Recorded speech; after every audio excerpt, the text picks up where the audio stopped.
welcome to this week's episode of the Cancer Cure Me podcast. It's Russell Peden, your host, and today with another incredible story about overcoming adversity.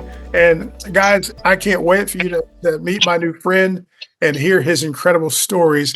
I'm going to just let the cat out the bag. He's got a double dose of adversity that I want you guys to hear about today. But let me give him a proper introduction as he's due. He's a new friend that we've known each other now for about 5 or 6 months, just shortly before his most recent incident. I was introduced by a good friend and business colleague. But ladies and gentlemen, our guest for today is a super successful real estate businessman. I'll let him tell you his story, but been very, very successful for decades in business, but has had, like many of us, life stuff happen to him. But without getting to his story, I'll let him share. But I want him to come on and talk to you about how life has thrown him a couple of major curveballs, but instead of just cowering down and running back, giving up, he decided to face it. I'll let him tell you how Christ was a big part of helping him get through it, Jesus Christ, and then and how he and his wife and his family were able to overcome these two amazing, almost unbelievable life situations, life events that happen. So without further ado, help me welcome to the podcast my guest for today, Pat Blount. Pat, welcome to the call. Thank you, sir. Thank you much. So Pat, again, I didn't not try to get a whole lot of detail. I want you to tell your story, but Pat, you've had a couple of really major life situations, adversities, for lack of a better word, happen to you. And I know you're going to get into it, but would you mind just tell us a little bit about your background and talk to us about by the way, guys, he's also, Pat, I believe if you're talking about the future, it's not a lie. So he's a best-selling author. I just believe if you're talking about the future, you're not lying if you're talking about the future, Pat. So I'm just going to go ahead and put that out there. He's got 2 great books. I've listened to the first one on audiobook. I haven't had a chance to get a second one, but a second one as a result of his second situation. So Pat, I'm going to stop talking. Turn to just tell us about your background and what's happened to you in of these last several decades with your son, and then most recently with yourself. Over to you. Well, thank you, Russell. It's I've spent about 45 years now in the commercial real estate business, and I've been in every facet of that business that you can imagine. And in 2000. I'd been in business at that point in the 25-year range, and things had gone very well financially. Not every year, but a lot of years. And I was trying to see what was missing in my life. And I had a lot of physical things, but I didn't have faith in Jesus Christ. And I kept getting invited to a church to come to church by a local pastor. And I told my wife, I said, what's he get a commission every time I show up? And I had 3 teenage boys, and they were following my lead, which wasn't great. And we actually went to church one Easter Sunday and sat on the back row, so we could get out of there if we had to. And, every church we visited was the same. I said, all they want is money. So we would sit on the back row. I said, I don't like the music. I don't like the pastor. I don't like the color of the building, whatever it might be. Long story short, one Sunday, as it progressed, it started listening to what the pastor was telling me, that the man needs to be the spiritual leader of the family. And it finally broke through, and I did accept Christ in my life. And it was an amazing experience. Probably the most profound thing that ever happened in my life. And I was 47 years old. And I had 3 teenage sons, like I said. And they all accepted Christ within the next months and were baptized, and everything was perfect, as so they say. And I was also involved in my kids were involved in rodeo. And one Saturday night, it had a high school finals rodeo. My middle son was a saddle bronc rider, and he was stepped on and killed. Huh. And it changed. Yeah. It changed my life dramatically. From that moment forward, you have a different life, not the one you planned, not the one you thought you were going to have. Right. It's okay, man. But it was different. And we spent 24 years going through that process, learning how to deal with that loss. And so about year 23, I decided I would write a book, Tears for Ink, which chronicled the what led up to my life prior to losing my son, the actual event itself, and then the aftermath of the next 23 plus years. And I told my wife, I said, well, I had to get this book out. I thought it would take me about 90 days to write the book, publish it.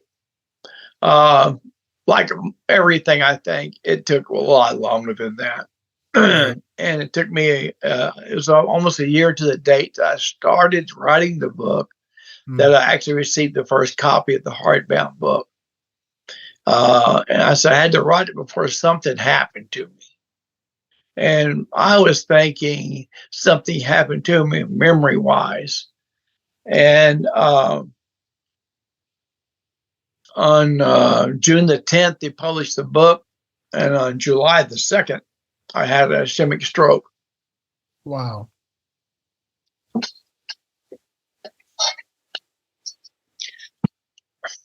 I thought I knew adversity, but I did not. And, at that moment, your life is going to change and change forever once again. So I don't know if it's 9 lives or what you have going on there, but it certainly changes, and you don't have an opportunity to say, let me go back and fix this. Right. And I've always been the go-to guy, always been the one that could fix anything. Even the death of my son, I built a rodeo arena in his name and ran it for 10 years. That was the way a father fixes something. It wasn't the way you should fix it emotionally, but it's physically, it seemed to be the case. But with the stroke, there was nothing. Start over. I don't even think starting over was even in the picture, because you weren't even ready to start over. You when it happens to you, so I said, it's like I described, like a building fell on you, and the first thing you can think of is, how do I fix this? But you don't even know it's broken. Right. My left side was paralyzed. My left arm, my left leg, my left side of my face. I couldn't talk. Excuse me, I still don't talk very well, but I can talk. Thank God. And you go through a complete metamorphosis again. The only constant in those two events, and as unrelated as they are, and as traumatic as they are, is the constant is faith in Jesus Christ. Yes, sir. And knowing that Jesus Christ, and your faith in Him, and your faith in your quest for inner peace will carry you through, I say, almost anything. I'm sure anything is the correct word. And there's a lot of people that had worse strokes than me. Right. But that's fine. I'm happy with the stroke I've had. So I started It's not a contest, not a competition, right? Yeah. Yeah, I started a second book. I asked my cousin to paint a picture of me in a wheelchair as a joke. And it wasn't a joke, but she painted this picture of me sitting in this wheelchair. And I called it a stroke of luck because I've learned so much since July the 2nd with this stroke. And I continue to learn. Here we are, November the 20 somethings. And I learned some more lessons this week. I, at some point, hope I'm through learning lessons, but I'm not. Gotcha. Well, Pat, thank you so much for sharing. And obviously, I want you to elaborate just a little bit. And I was thinking, even when I asked you, when you sent me a copy of the audiobook of your book, Tears for Ink, I wanted to listen to it because we had just been talking. We'd met one or twice on Zoom or a phone call or something. And I said, I want to hear this book because you strike me as a successful guy. I love to anything read or listen to anything from successful people because I recognize that the key to success in anything is to find someone who's done what you want, find out how they did it, and do what they did until. So I wanted to read the book, learn a little bit more about you, and man, and I think you'd agree with this. I don't know. With the death of your son, you said it took you you and your wife 20 plus years to deal with that. And I just don't think anyone, it's not happened to me. I've seen it happen to some friends of mine. In fact, the founder of Legal Shield, our company, his son, his daughter-in-law, and their granddaughter, the son and daughter, his son's little girl, were all killed in a plane crash right there, not far from Legal Shield's home office in Ada, Oklahoma. And it devastated them. I'll never forget it. So and he's like you. He said the only thing that helped them get through it was their faith in Jesus Christ. I just don't know how anyone could get through anything like that, the loss of a child, without some sort of belief. I don't know how people who don't have faith or don't believe, I don't know how, I guess they just go crazy. I don't know how they do it. Any comments from you on that? I guess I'm asking, don't you agree? I don't know how anyone can go through something like that without faith. I can't even imagine. I used to say before I became a Christian, I'd seen my wife lose both parents, and we'd, lost family members, and each time I'd see a church step in and help people, and I thought, well, I guess I need to do that, so I have like an insurance policy for my wife. If something happens to me, they step in. I Right. never realized in thinking that I needed Jesus Christ in my life, Right. and there's no substitute for it. I can't have your faith. Right. You can't have my faith. I either have to have it or I don't. I said, a lot like insurance. You can buy the policy anytime you want, but it only covers the accident once it's paid for.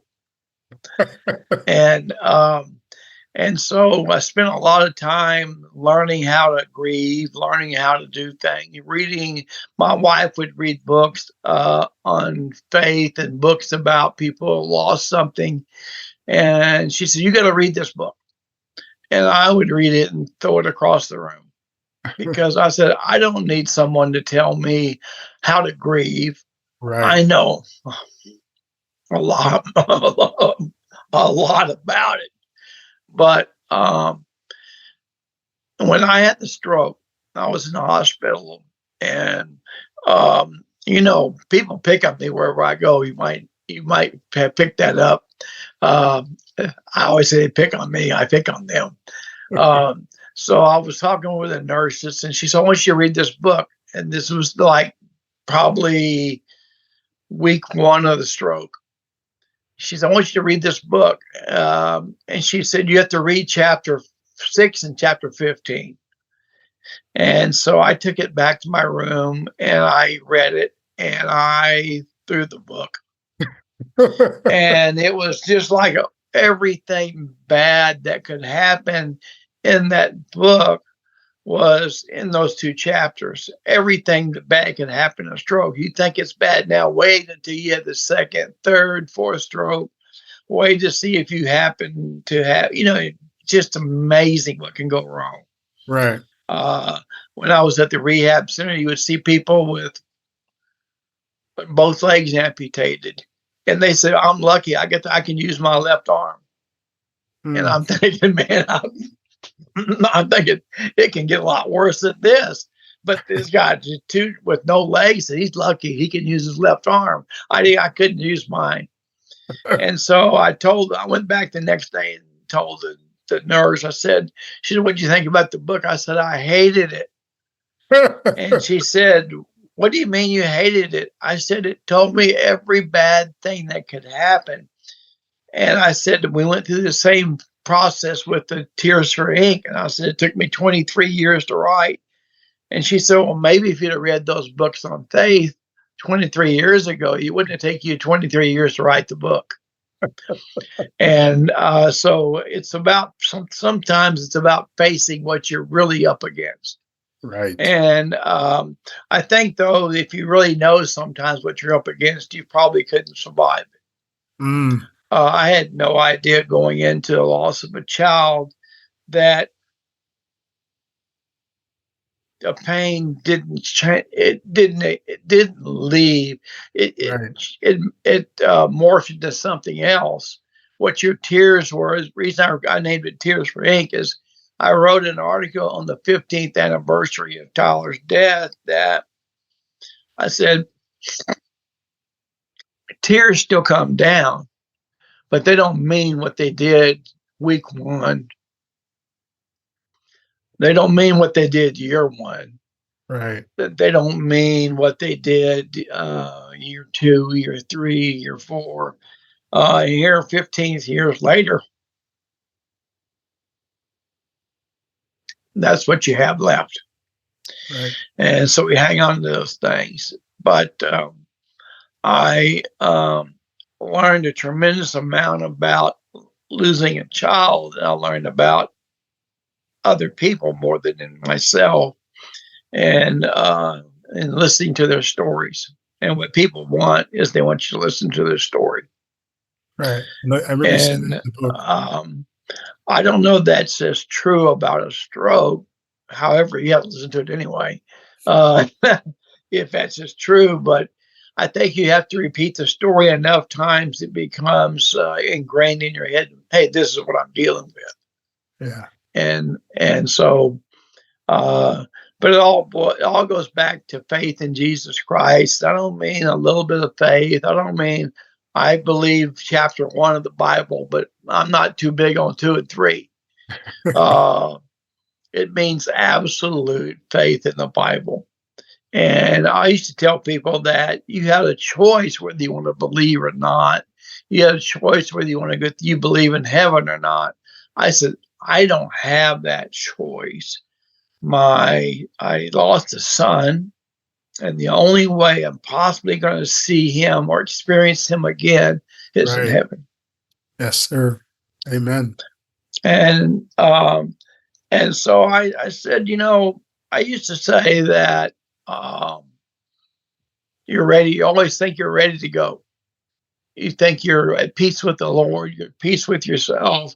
I can tell you from experience, July the 2nd, I wasn't ready. Mm. I thought I was ready.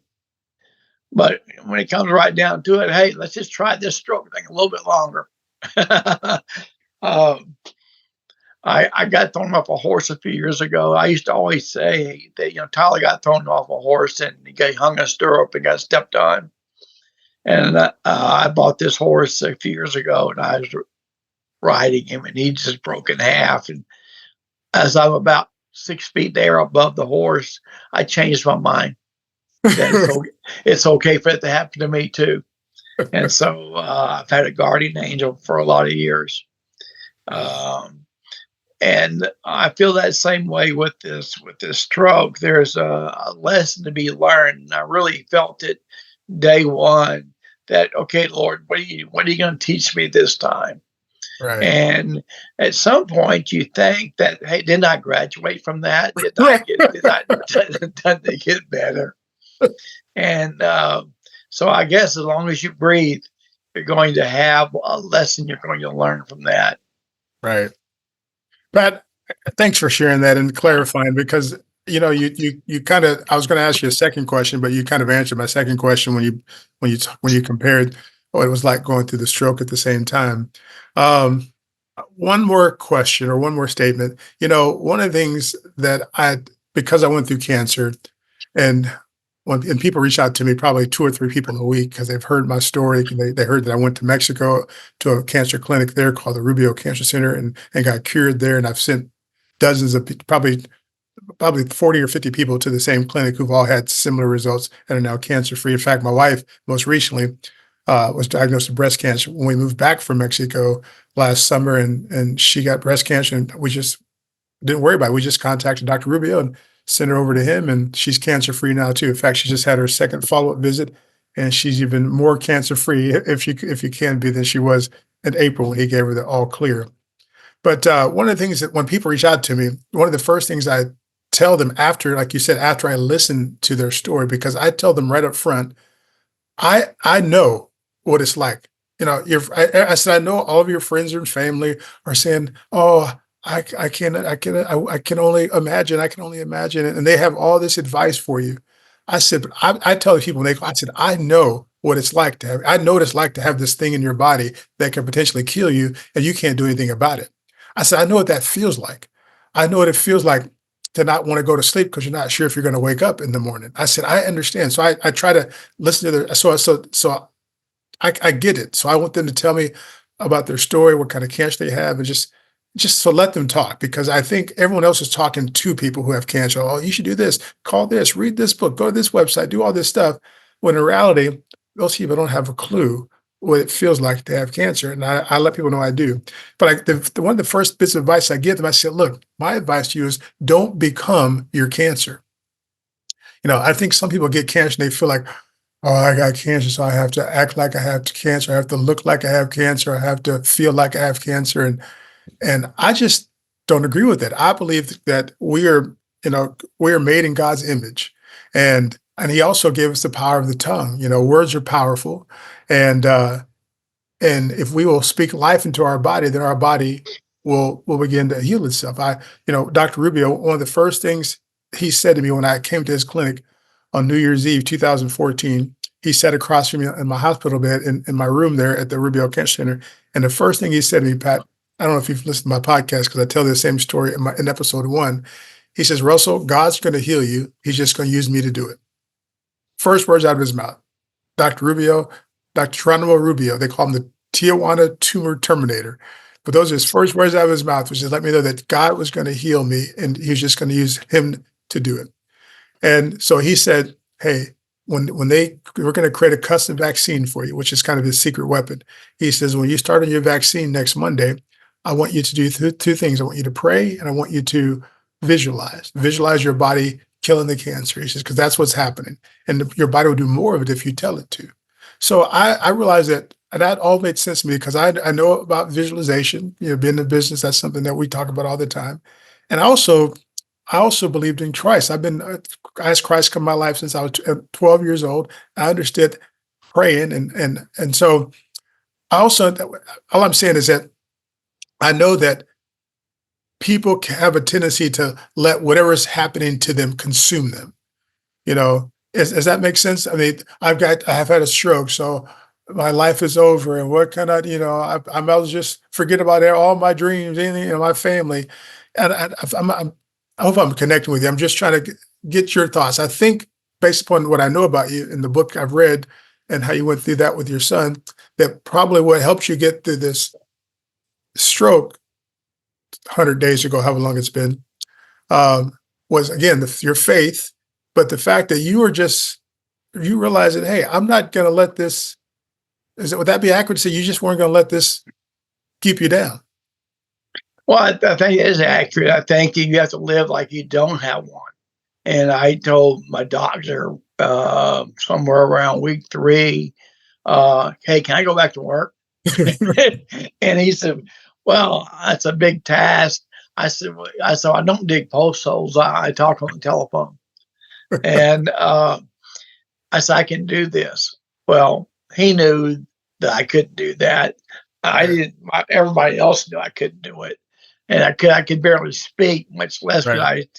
But I thought, well, I raise money for a living. Maybe people feel sorry for me and they'll give money.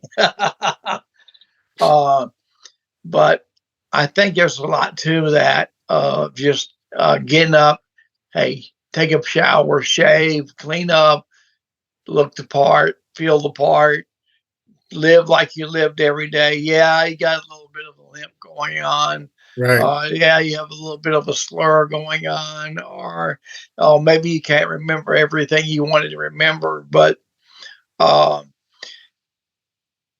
it, I tell you what, the only time that you forget you have a stroke, though, for me, is when I'm in a business situation and I'm talking to someone, and I Wow. get that 15 minutes or 20 minutes or 30 minutes of a podcast. Guess what? I didn't have a stroke right then.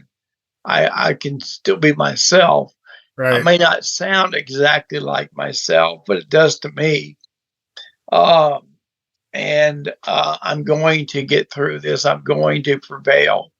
Right. And they told me there would be good days and bad days. Um, I don't believe those kind of things usually. Right. Well, they come true. And so I'm still not very good at the bad days, but I'm really good at the good days. Yeah. Thanks, Pat. And thankfully, God has connected us. I always say I don't believe in accidents. I believe in fortuitous intersection, which means everything happens for a reason. And of course, you and I know what that reason is. And I've had the pleasure of watching you on this journey. It wasn't long before our friend Randy connected us that you had that stroke. You had just come out with the book, and as you said, it wasn't long before you ended up having that stroke on July 2nd. So because we're friends on Facebook and stuff, you post all the time, which I think is so encouraging to your friends and your family and people who follow you, because you've really brought us in instead of hiding, and you brought us in. So I've been able to watch you go through this. I've been able to see the posts you make, the pictures of you, and I see that. I remember that picture of you walking down the street with your cane with a little dog or something following you or something like that. And that's such one of my favorite pictures of you, because it just says, "Hey, you know what? I'm going to go about my business." And then most recently, you and your wife Vicky took a trip to Myrtle Beach, and I remember you saying that was could be your first time out, and you talked about what a great trip that was. And I mean, you've been so blessed, and you've been a blessing to me just to be able to watch you and be inspired and just reaffirm that with God and our belief in ourselves that we can get through it. This idea that stuff doesn't happen to us; sometimes it happens for us. I think that'll help. That should help people get through it. So I hope someone is inspired No, by. those are great words. Yeah, I hope someone is inspired by your story. That would be my goal. That's the whole reason I asked you to do the podcast. I mean, I think I mentioned the podcast to you. I can't remember if I mentioned it before the stroke. I might have, just because I was so impressed by the book about your son. But then when the podcast, and then when the stroke happened, and then I watched you go through that and come out on the other side, I said, man, I've got to have Pat share this story. I've got to get this story out to the world so people can hear it and be inspired and realize that whatever happens to them doesn't mean it's the end. And so, Pat, the two books are Tears for Ink. That's the story that you wrote about your son. And it is a great book, guys, because it's not just about his son Tyler and what happened to him. But I like how Pat gives you the backstory, because it's a big kind of not contradiction. What word I'm looking for there? You get to see who Pat Blount was before he found Christ, and then finding Christ. It's just a great story, and I think some people can relate to it. Who maybe didn't have quite the faith journey that everyone else had. So it's a really good book, guys, because you get to hear the real Pat Blount, who he was, how he thought, what he acted like, what was important to him, and then how Jesus grabbed his heart, and then Jesus tested his faith with his son. That's one heck of a test, but it's just an amazing book. So, Pat, and then your second book, is it out yet? I think No, I'm trying to decide. I'm trying to decide when it's over. I said I'll publish it. I told my wife it'd be December.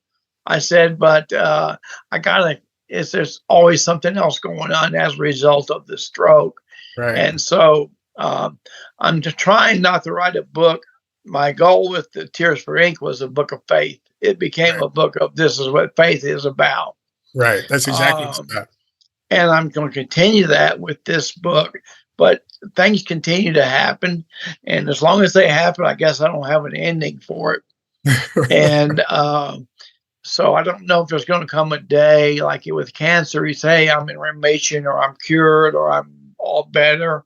So far, we're not at that spot, but I'm pretty new at this. I'm Yeah. 120 days in, and so I'm hoping 180 days is all there is to it. But um, I've been told that I'm not very realistic with that. Right.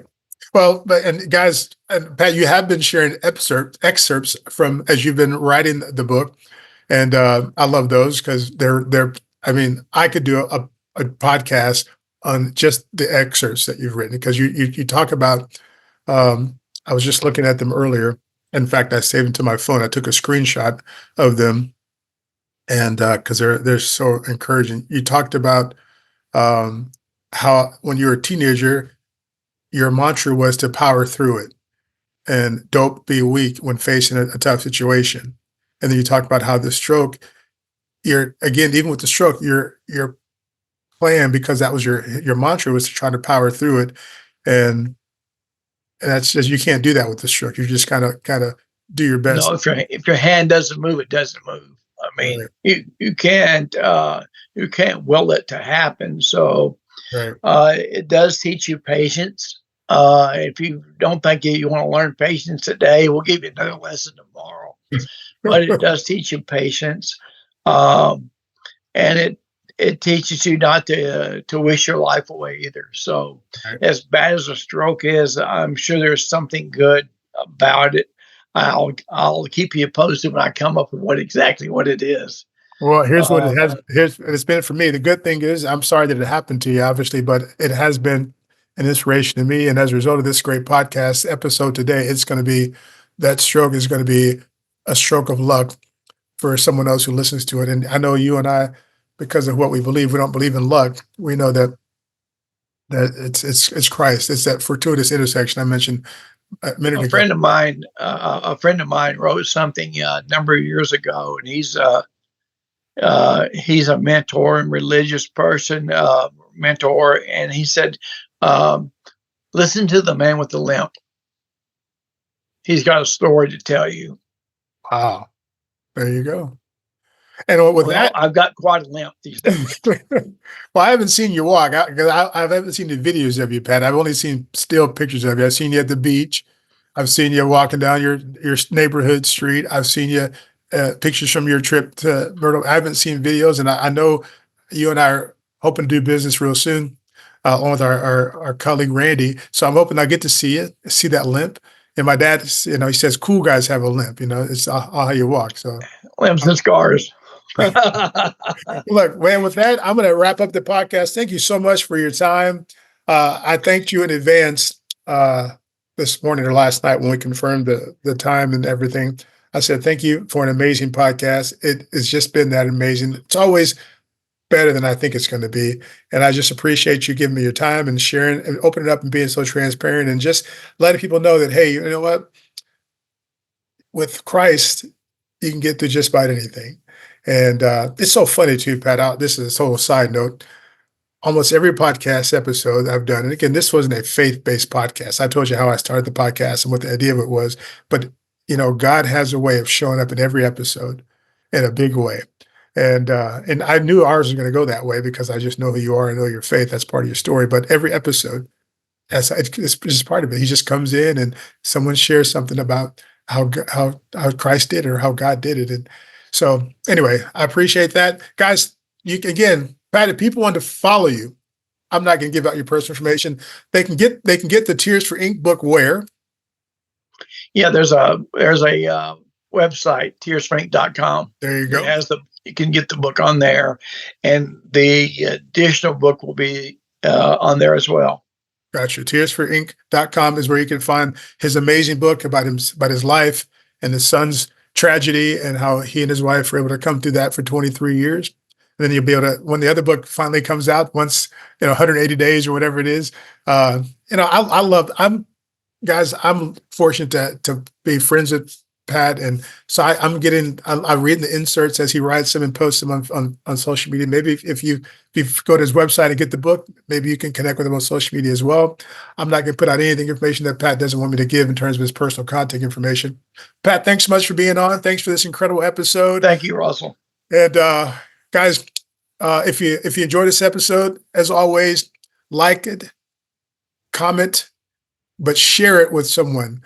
I hope if you are inspired like I was, I can't wait to make a post and share about the episode's not going to be ready for another few days as it gets edited and then uploaded to the podcast server. But I can't wait to go out there and start sharing with everyone this episode and to look forward to it and what a great episode it is. So if you like it, share it with someone who you know who might benefit from it. And again, as always, thanks for subscribing and listening to the Cancer Cure Me podcast. This is your Russell Peden, your host, signing out. Bye-bye, everyone.